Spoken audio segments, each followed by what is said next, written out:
Hello बच्चों, question में हमसे कहा गया है कि 2 और 25 ml H2O2 solution, excess of acidified solution of potassium iodide was added. The iodine liberated required 20 ml of 0.3 sodium thiosulfate solution. Calculate the volume strength of H2O2. तो हमें बेसिकली H2O2 solution की वॉल्यूम स्ट्रेंथ निकालना है। तो यहाँ पे अगर हमें ये निकालना है तो हमें सबसे पहले रिएक्शन पता होना चाहिए कि क्या रिएक्शन टेक प्लेस हो रही है। तो यहाँ पे वी हैव H2O2, ये रिएक्ट कर रहा है Ki के साथ in presence of acid because यहाँ पे दिया गया है कि काफी एसिडिक सोल्यूशन है, और ये प्रोड्यूस कर रहा है K2SO4 प्लस आयोडीन लिबरेट हो रहा है साथ में, एंड साथ में we also get H2। Next reaction जो हमें पता होना चाहिए वो रिएक्शन है सोडियम थायोसल्फेट सोल्यूशन का आयोडीन के साथ। सो Na2SO3 is reacting with iodine to give Na2S4O6 and NaI। तो हमने बिल्कुल दो बैलेंस्ड रिएक्शंस लिख लिए हैं जो कि हो रहे हैं जब ये दोनों रिएक्शन जब ये हो रहा है। नाउ तो अब ये सेकेंड वाले रिएक्शन से हमें क्या दिख रहा है, दैट मिली इक्विवेलेंट्स अगर हम कैलकुलेट करेंगे Na2, okay, we will have over here not Na2SO3, Na2S2O3.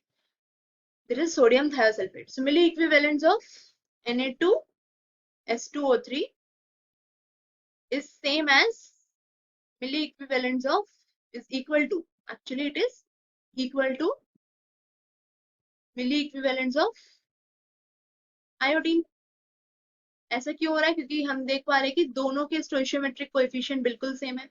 अब अगर हम सेम चीज ऊपर जाएं इस फर्स्ट वाले रिएक्शन पे, तो आयोडीन और H2O2 का भी स्टोइशियोमेट्रिक कोएफिशिएंट सेम है। तो यहाँ पे this is equal to milli equivalents of H2O2। हमें कैलकुलेट करना है H2O2 का वॉल्यूम स्ट्रेंथ, जिसके लिए हमें लगेगा H2O2 की नॉर्मेलिटी, और H2O2 की नॉर्मेलिटी कैलकुलेट करने के लिए हमें लगेगा number of equivalents of H2O2। तो वो हम कैलकुलेट करेंगे। नाउ क्वेश्चन में यहाँ पर दिया गया है, हम कैलकुलेट कर सकते हैं बिल्कुल आसानी से मिली इक्विवेलेंट्स ऑफ Na2S2O3। ये कितना हो जाएगा, volume that is 20 into normality that is 0.3. Now this is equal to 6 and this is same as milli equivalents of H2O2. milli equivalents of H2O2 हमें पता चल गया। अब हम कैलकुलेट कर सकते हैं H2O2 की नॉर्मेलिटी। उसके लिए हमें पता होना चाहिए कि नॉर्मेलिटी किस तरीके से कैलकुलेट की जाती है। सो नॉर्मेलिटी इज नथिंग बट, अगर हम मिली इक्विवेलेंट के टर्म्स में कर रहे हैं, so number of milli equivalents divided by volume in ml। इस टाइम हम वॉल्यूम ml में लेंगे।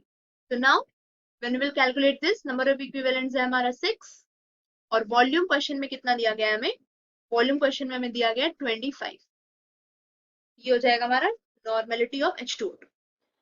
अब we should also know that किस तरीके से हम वॉल्यूम स्ट्रेंथ कैलकुलेट करेंगे। तो H2O2 के लिए वॉल्यूम स्ट्रेंथ किस तरीके से कैलकुलेट की जाती है, volume strength is equal to 5.6 into normality.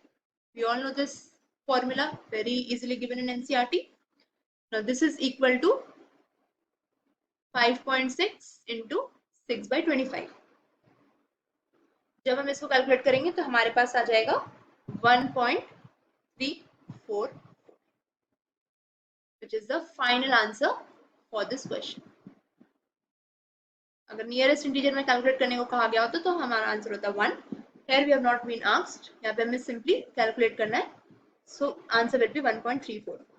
I hope you understood the concept. All the best.